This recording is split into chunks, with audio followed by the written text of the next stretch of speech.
오늘 말씀은 그리스도를 맞이하여 그리스도 예수를 낳게 되는 부모가 된 요셉과 마리아입니다.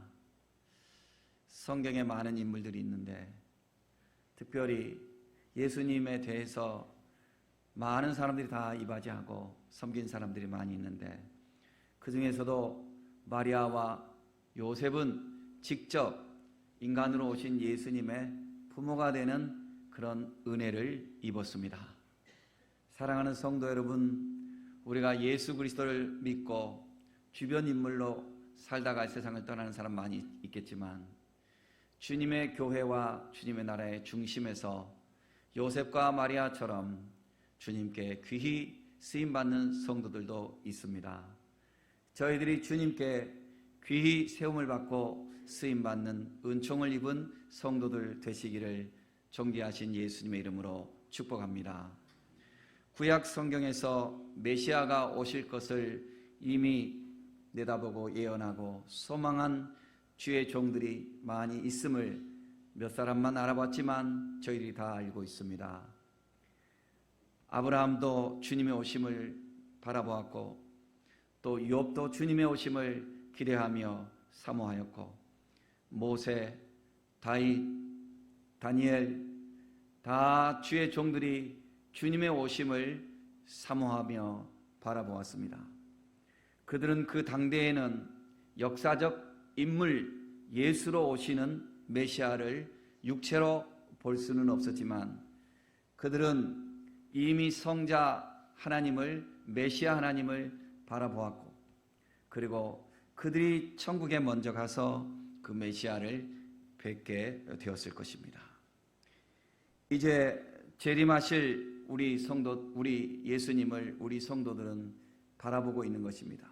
이미 예수님이 이 땅에 오셨는데 2000년 전에 이미 오셨는데 그 예수님을 우리가 성경을 통해서 알고 있고 또 예수님 오심을 기리고 있는데 이제 우리는 성탄절을 맞이하면서 그때 오신 예수님을 기념하면서 무엇을 우리는 기대하고 또 소망하냐면 다시 오실 예수님을 기대하고 소망하는 것입니다. 다시 오실 예수님, 메시아, 이미 초림하신 예수님이 재림하시게 될 것인데 우리는 우리 생애 동안에 재림하실 예수님을 혹 맞이할 수도 있고 그렇지 않으면 우리가 먼저 천국에 가서 그 예수님을 뵙게 될 것입니다. 다윗과 다니엘과 아브라함과 욥과 이런 구약의 성도들이 오실 초림의 메시아를 기대했지만 그들의 생애에는 육체로는 만나지 못했어요. 하지만 그들이 천국에 가서 주님을 메시아 주님을 영접했습니다. 바라보았습니다. 오늘 우리들도 마찬가지입니다. 주님이 언제 다시 오실까? 주님이 다시 오신다고 했는데 재림하실 예수님이 우리의 생애에 오실 수도 있고 혹 우리의 생애에 주님이 오시지 않는다 하면 우리가 이 세상 잠시 살다 이 세상 떠나서 주님을 천국에서 뵙게 될 것입니다. 그때 이 땅에 사는 동안 우리가 주님과 깊은 친밀한 관계를 맺고 살아갈 때에 주님이 낯설지 않는 것입니다. 우리는 매일매일 또 매주 또 매년 주님이 맡겨주신 일을 기쁘게 감당하면서 언젠가 주님이 오실 때 그리고 혹은 우리가 먼저 천국에 가서 그 주님을 뵐 수 있는 믿음의 성도들이 되어야 하겠습니다. 주가 맡긴 모든 역사 힘을 다해 마치고 밝고 밝은 그 아침을 맞을 때 요단강을 건너가서 주의 손을 붙잡고 기쁨으로 주의 얼굴을 배우리. 기쁨으로 그날 아침에 주님의 얼굴을 뵙게 될 때 주님을 어떻게 알아보나요? 어떻게 알아보나요? 주님을 어떻게 알아보나요?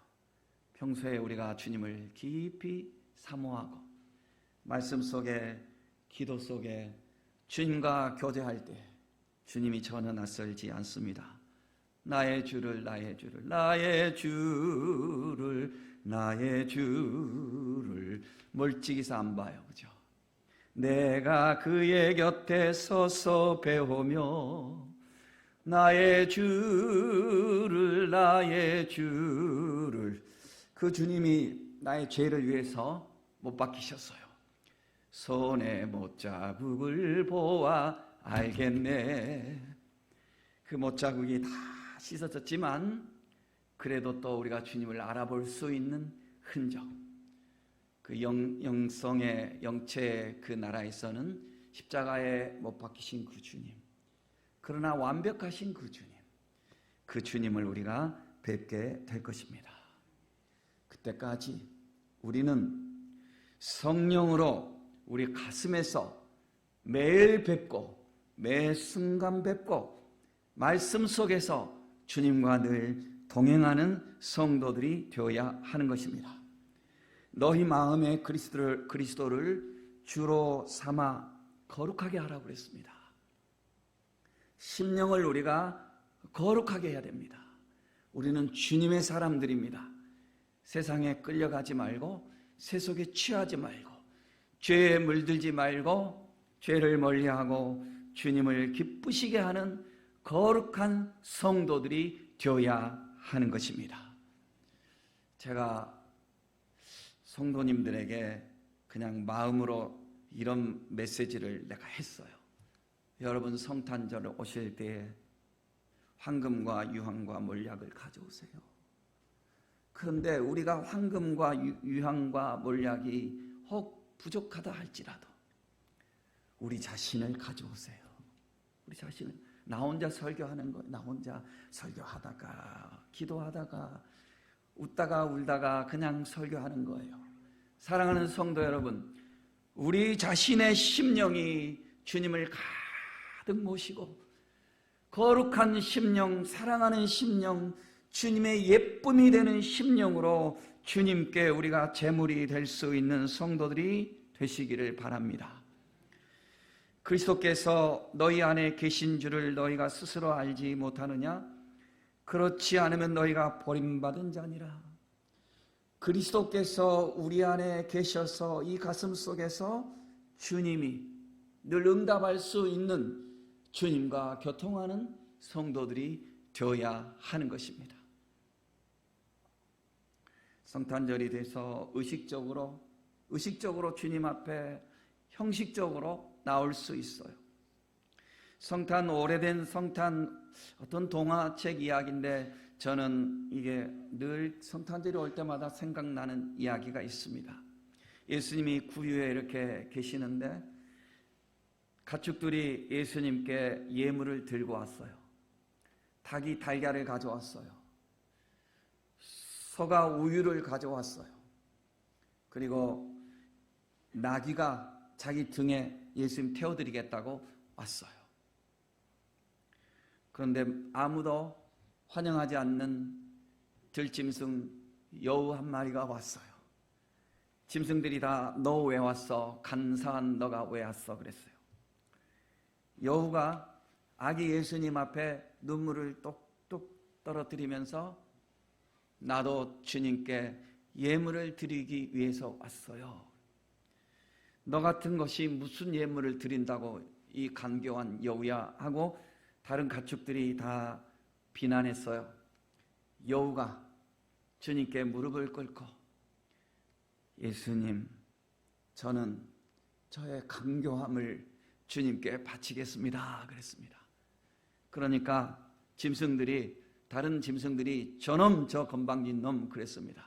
예수님께서 이렇게 말씀하셨습니다. 닭아, 너는 달걀을 나한테 하나 줬는데 내일 되면 너는 또 달걀 낳을 수 있어. 소, 너는 나에게 우유를 짜왔지. 그러나 너는 또 우유를 또 짤 수 있어. 당나귀, 네 등 내가 빌려 탈 거야. 그러나 너는 또 다른 사람 태울 수 있어. 여우, 그런 나에게 간교함을 바쳤어. 여우가 간교함 없이 어떻게 살겠어? 여우는 간교함을 나에게 바친 이상 여우는 자기의 목숨을 나에게 바친 거야. 여우는 나에게 모든 것을 바친 거야. 그래서 예수님께서 여우를 품에 안아주시는 그런 동화책입니다. 우리의 마음에 생각이 깊어지게 합니다.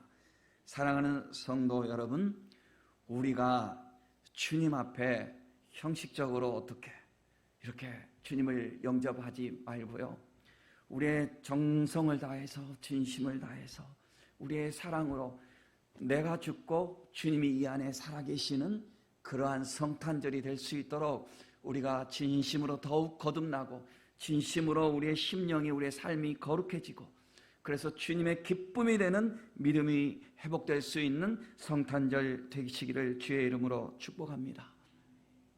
주님이 언제 오실지 모르지만 우리의 생에 오실 수도 있고, 생에 오시지 않는다면 우리가 천국에 가서 그 주님을 뵙고, 우린 늘 깨어 신앙생활 해야 합니다. 등불을 밝히, 기름 등불을 준비하고 있어야 됩니다. 마태복음 25장에 보면 신랑이 이렇게 올 때 신부들이 기름 준비하지 않는 신부들은 신랑이 왔을 때 등불을 켜지 못했습니다.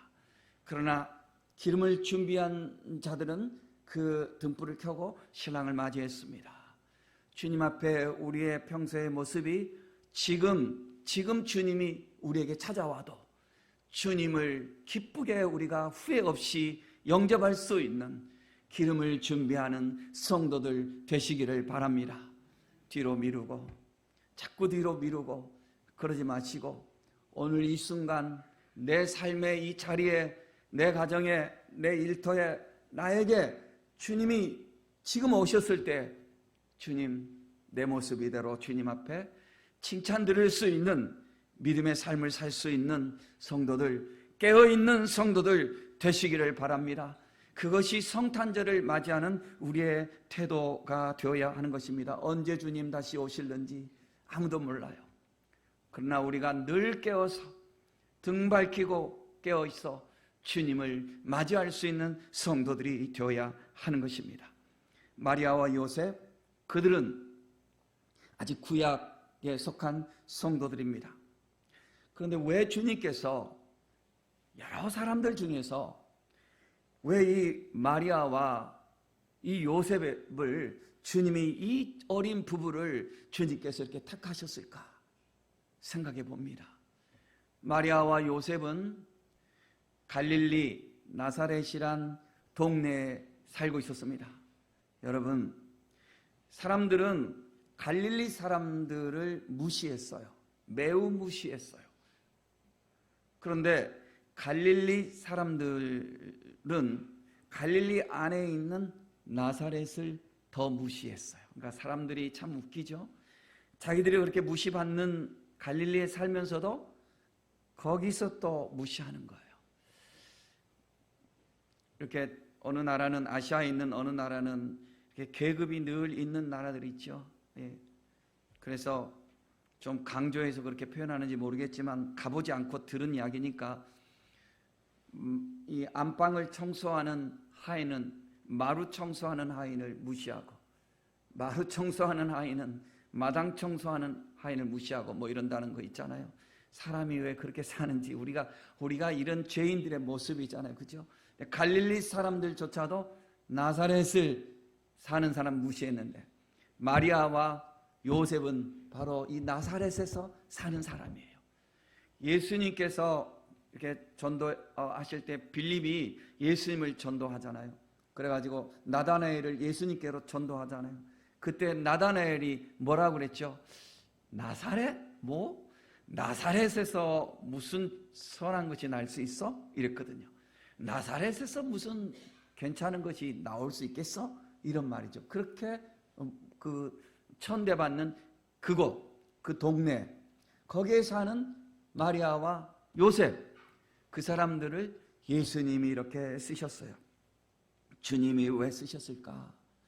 주님은 이왕이면 좀 근사한 사람들 이렇게 쓰실 것 같은데 왜 쓰셨을까 생각해 봤어요. 그렇다고 주님이 아무나 쓰시지는 않았을 거 아니에요. 아무나 쓰시지는 않았을 거 아니에요. 여러분, 마리아와 요셉이 무슨 예루살렘에 살거나 나사렛에서 살거나 이것은 그들의 환경이에요. 여러분, 우리가 대한민국에서 태어났거나 미국에서 태어났거나 우리가 부모가 무슨 대단한 재벌이거나 아니면 저기 아주 가난하신 분이거나 그거 우리가 선택할 일 아니에요. 우리가 남자로 태어났거나 여자로 태어났거나 우리가 어떤 배경이 좋아서 여러분 뭐 학벌 좋고 공부 잘하고 그거 자기가 잘나서 그런 거 아니에요. 보니까 어렸을 때부터 집안이 좀 좋고 잘 이렇게 해주면 그거 할 수 있는 거예요. 이 세상에 보면 학벌 좋지 않고 무슨 뭐 공부한 거 없어도 똑똑한 사람 많아요. 진짜 똑똑한 사람들은 그런 사람들도 많아요.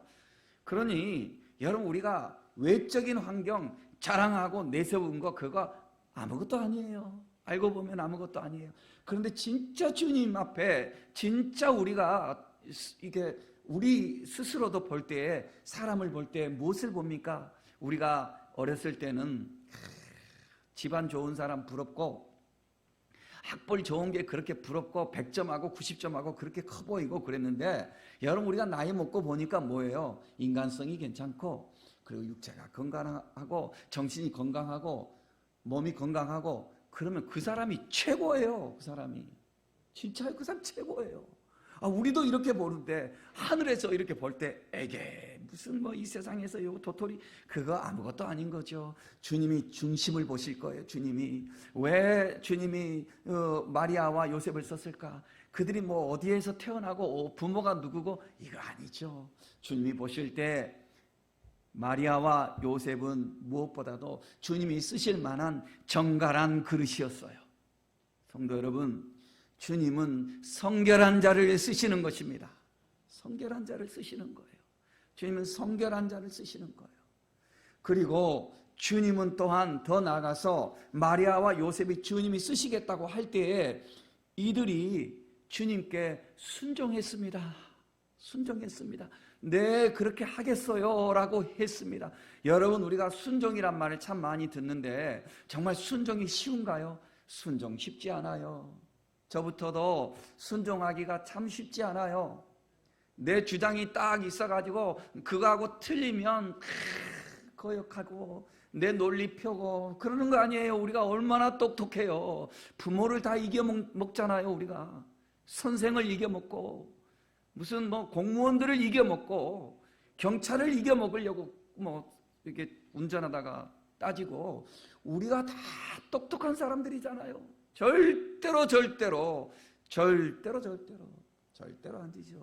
내가 어떤 분 너무 간절하고 너무너무 간절하고 그 영혼을 위해서 나는 다른 것보다도 그 영혼을 위해서 그 집안을 위해서 난 주의 종이니까 나에게 보이니까 그래서 내가 전화도 안 받고 문자도 읽지도 않고 그래도 어떻게라도 해서 내가 연락을 했어. 목사님 왜 나한테 전화를 다 하실까? 목사님 뭐가 나한테 전화할 일이 있을까요? 그러시는데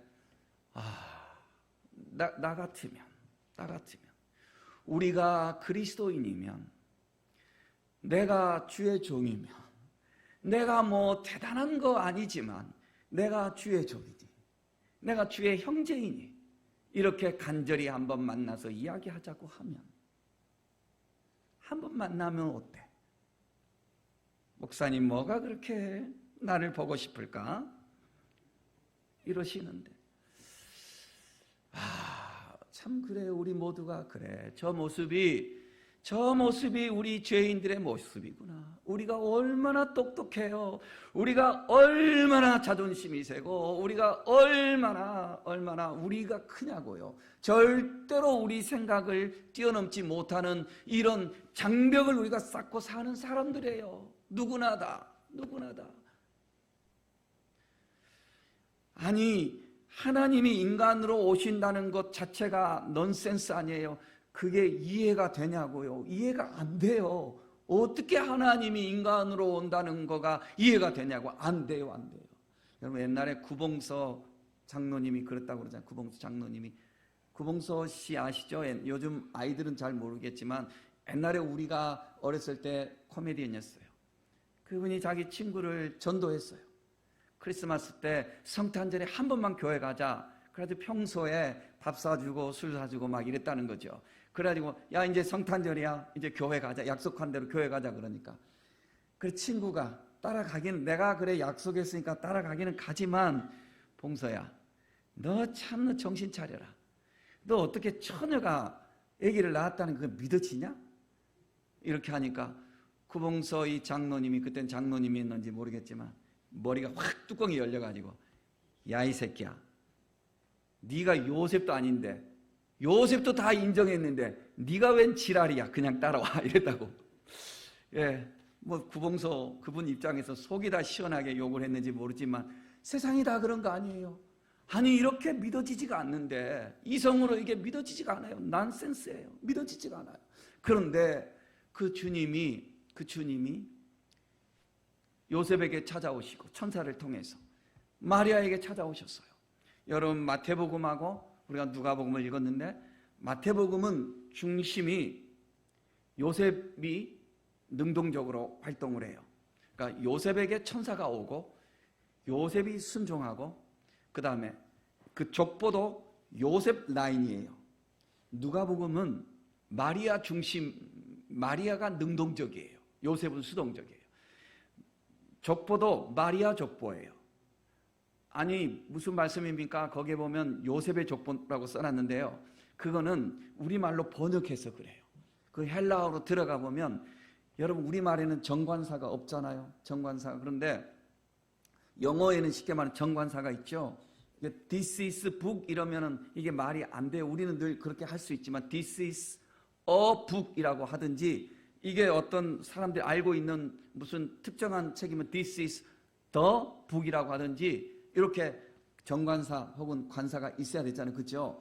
헬라어에 관사가 있는 거예요. 히브리어에도 관사가 있고. 그런데 사람 이름 앞에도 관사가 있는 거예요. 그 나라 말에는. 그런데 사람 이름 앞에 관사를 딱 뺐어. 그거는 부인의 족보라는 거예요. 무슨 말인지 알겠죠? 우리 성경 공부 시간이 아니니까 이 정도만 하고 넘어가요. 그래서 누가복음은 마리아의 족보예요. 마리아의 족보. 그리고 마리아에게 천사가 찾아왔고 마리아가 순종했어요. 그렇게 됐어요. 그런데 이 마리아와 요셉 아직 어려요. 나이도 어리고 아직 결혼하지 않았어요. 마리아와 요셉 2000년 전이고 신앙 중심의 그 공동체, 철저하게 보수적인 사회 아니에요. 그들은 부부가 될 것을 설레는 마음으로 기다리지만 요즘 애들처럼 데이트도 한번 해보지 못했을 거예요. 그런데 네가 아기 낳을 거야, 네 아내가 아기 낳을 거야 라고 했을 때, 이게 무슨 청천벽력이냐고요. 절대로 순종할 수 없죠. 절대로. 여러분 순종하겠어요? 여러분 천사가 인간을 이렇게 찾아오는데 그 순종하겠어요? 순종하지 못해요. 우리는. 하나님이 너는 이렇게 해라 야야야야야야야 한다면은 다 할 거예요. 그러나 성경 말씀을 들고 이렇게 하면서, 자 성도 여러분, 주의 말씀에 보니까 이러지 않습니까? 이러지 않습니까? 할 때 그걸 순종할 수 있냐고요. 아프리카의 이 마사이족이 굉장히 용감하다고 그러잖아요. 마사이족의 선교사님이 복음을 전했어요. 복음을 전하고 추장도 교회 오고 교회가 이렇게 부흥하기 시작해요. 추장을 전도해 놓으니까 추장의 힘이 막강한 거예요. 그런데 추장의 힘이 막강한 거는 좋은데, 추장 때문에 그 마을 사람들이 다 교회 온 건 좋은데, 그 다음부터는 교회가 이 추장이 대장이에요. 추장이. 그래서 교인들도 예배 드리다가 뭐 좀 소란스러우면 추장이 하면은 그냥 다 조용하는 거예요. 아이가 오줌 마려워가지고 울려고 하다가도 추장이 하면 조용하는 거예요. 추장의 힘이 이렇게 했어요. 추장의 힘이. 제가 캐나다에서 어떤 백인 목사님인데, 이분들은 그 알러지가 참 많아요. 그러니까 여러분, 그 백인들이 알러지가 많은 사람들이 참 많더라고요. 제가 캠프에서 청소년들 지도하는 걸 좀 했거든요. 거기 들어가서 처음에 보니까 나 깜짝 놀랐어요. 애들이 들어오는데 2주 동안 있어요. 한 번 들어오면. 근데 이제 2번 있고 싶은 애들은 4주 동안 있어요. 그 당시에 이제 그때가 2004년인가 그 무렵인데 2주 동안 있는 동안에 한 80만 원 내고 있더라고요. 그런데 알러지 검사를 80개 정도 하더라고요. 그런데 나중에 보니까 그 이해가 되더라고요. 저도 알러지가 생기고 보니까. 그런데 그 백인 목사님 그분들은 애들이 4명이 있는데 다 다른 거예요. 다 달라. 알고 보니까 한국 음식밖에 못 먹어요. 김치하고 쌀밥만 먹어야 돼요. 참 특이하죠. 그러니까 이 사람이 한인교회 부목사 간 거. 한인교회 부목사. 말 되죠? 자기는 너무 좋다는 거죠. 애들 생각하면. 그런데 거기에는 할머니 권사님이 있는데 할머니 권사님이 대장이라는 거예요. 그 교회는. 그래가지고 목사님이 회의하다가도 할머니 권사님만 본다는 거예요. 할머니 권사님이 끄덕끄덕하면 끄덕끄덕하고 아니면 안 하고. 그래서 자기 고민을 이야기하는데 뭐 긴 이야기 되니까 줄이고요. 이 마사이족도 추장이 되죠. 추장이. 그래서 목사님이 선교사님이 설교하다가 여러분 우리가 성경 말씀을 우리가 순종해야 되지 않겠습니까? 그러니까 추장이 앞에서 이러니까 교인들이 다 이러는 거예요. 그래서 목사님이 기다렸던 말씀을 딱 한 거예요. 여러분 성경에 보면 일부 일처를 해야 되는데 마사이족도 일부 다처거든요. 우리 일부 일처를 해야 되지 않겠습니까? 앞으로 후손들. 그러니까는 분위기 싸늘해지더니 전부 다 추장의 뒷꼭지만 보고 있는 거예요. 추장이 고민이 깊어졌어요. 목사님 긴장해요. 추장이 하더니 목사님을 이렇게 쳐다보더니 이러는 거예요. 그러니 교인들이 전부 다 추장이 그러니까는 여자건 남자건 아이들이건 여러분 순종하는 게 쉬운 게 아니에요. 순종하는 게 쉬운 게 아니에요. 우리가 다 계산해보고 애들도 엄마 예쁨 떨면서 자기가 딱 이렇게 합의해가지고 그럼 엄마 이렇게 할게 내 순종할게 이런 그거를 뛰어넘으면 막 싸우죠. 이제는 여러분 순종한다는 게 참 쉬운 게 아니죠. 순종하는 게 쉬운 게 아니에요. 그래서 순종이 제사보다 낫다고 그랬어요. 사랑하는 성도 여러분, 주님이 우리를 부르실 때에 우리가 정결해야 되지만 더 중요한 게 뭐냐면 순종해야 하는 거예요. 순종해야 되는 거예요. 마리아에게 요셉에게 주님께서 마태복음 요셉에게 요셉아 네 아내가 아이를 낳을 거야. 아니 어떻게 그런 일이 있어요. 어떻게 내가 우리말로 하면 나 손 한 번도 잡아보지 못했는데 내 아내하고 이게 무슨 말이에요 도대체. 요셉이 그럴 거 아니에요. 요셉이. 그런데 이것이 하나님이 성령으로 이렇게 하신 일이야 라고 했을 때에 요셉이 순종했어요. 요셉이 순종했어요. 김수환 추기경님이 우리 사회에 존경을 많이 받았어요. 그분이 나는 바보다 이런 말을 쓰셨어요. 저는 그게 참 마음에 와닿더라고요. 나는 바보다. 나는 바보다.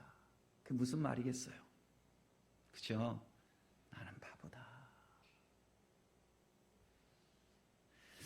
성도 여러분, 하나님이 그렇게 쓰신다고 할 때 순종한 거예요. 마리아, 아니 어떤 일이 어떻게 그런 일이 나에게 있을 수 있습니까? 나는 남자를 알지 못하는데요. 도대체가 어떻게 이런 일이 나에게 있을 수 있어요? 내 인생은 어떻게 되라고요? 이렇게 나오는 거 아니에요. 주님의 말씀은 능치 못할 일이 없어. 그리고 너를 통해서 태어나게 될 그 아이는 메시아다. 그 아이를 통해서 이 세상이 구원을 받는다. 라고 이렇게 주님이 이렇게 천사를 통해서 말씀하실 때 마리아가 예, 저는 주의 여종이오니 주의 말씀대로 이루어지도록 제가 순종하겠습니다. 라고 그랬습니다. 성도 여러분, 우리가 어떤 측면에서 황금과 유향과 몰약을 바칠 수 있어요. 황금, 유향, 몰약 바칠 수 있어요. 돈 많은 사람들 가방 하나에도 뭐 몇백만 원, 몇천만 원, 심지어 5억짜리 가방이 있다면서요. 나는 어떻게 그런 가방이 있는지 모르겠어요. 난 뉴스로 봤어요. 이해가 안 돼요. 그죠? 그렇게 돈 많은 사람들 그거 황금 10돈 바치는 거 우리 쉽겠어요? 이거 어렵겠어요? 바칠 수 있어요. 바칠 수 있어요. 나도 바쳤어요. 나도 집에 있는 거 바쳤어요. 그랬더니 어느 분이 나에게 요거를 딱 사줬어요. 요거를 내 책상에 갖다 놨어요. 요거를 목사님 요거는 꼭 매번 저를 위해서 기도해 주세요. 이름은 안 적어놨지만 내가 누군지 알죠.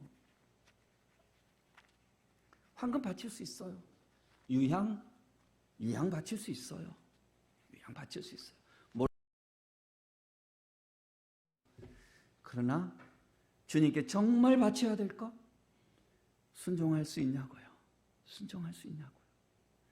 주님의 말씀에 순종할 수 있냐고요. 이것이 진짜 주님께 드릴 수 있는 제물인 거예요. 사랑하는 성도 여러분, 우리를 돌아봅시다. 우리가 정갈하지 못한 모습이 무엇이 있습니까? 정갈할 수 있도록 회개하는 저 여러분 되시기를 바랍니다. 순종하지 못하고 있는 부분 무엇이 있습니까? 주님의 말씀에 비추어서 여러분 우리가 순종하지 못하고 있는 것 무엇이 있습니까? 여러분 아이들에게는 학교 성적이 너무 크고 청소년 때 친구가 너무 크고 학원이 너무 커요. 주의 말씀에는 안식일을 기억하여 거룩하게 지키라고 했는데 우리는 그것들이 너무 커요. 돈이 너무 커요. 그리고 주님께서 화평을 유지하라고 그랬는데, 그리고 믿음의 자리를 지키라고 그랬는데 우리는 우리 자존심이 더 커요. 우리는 내가 더 커요. 그러니 우리는 주님을 늘 만나요, 기도 중에. 그런데 주님이라고 하는 게 무슨 뜻이에요? 주인님이라는 거잖아요. 주인님. 옛날에 종들이 주인님 이런 거예요. 그죠? 우리는 주님이라는 것이 너무 그냥 이것이 그냥 구호가 돼버렸어. 주님 그냥 불러. 주님이라고 하는 것은 나는 당신의 명령에 나는 순종해야 될 나는 종입니다가 아니겠어요? 그런데 우리는 주님이 내 종이야. 주님, 저 요즘 감기로 너무 힘들어요. 주님 저를 고쳐주세요. 주님 제가 요즘 물질이 너무 부족해요. 주님 돈을 좀 주세요. 주님 제 아이가 요즘요 그 아이가 좀 잘 되게 해주세요. 우리 열심히 기도하죠. 그런데 주님이 내 종이야. 주님 내 종이야. 주님 내 종이야. 그죠? 주님이 내 주님이냐고요. 주님이 내 주님이냐고요. 주님이 말씀하시는 것을 내가 듣냐고요. 내 자존심 이것만 건드리면 여지없어 무엇이든지. 천만의 말씀. 우리가 주님 앞에 겸손히 엎드려 순종하는 성도들이 되어야 하는 것입니다. 이것이 마리아가 보통 사람이 아니죠. 이 어린 마리아가. 요셉이 보통 사람이 아니죠. 예, 대단하죠. 학벌이 대단해요? 아니에요. 재산이 대단해요? 아니에요. IQ가 대단해요? 아니에요. 믿음이 대단한 거죠.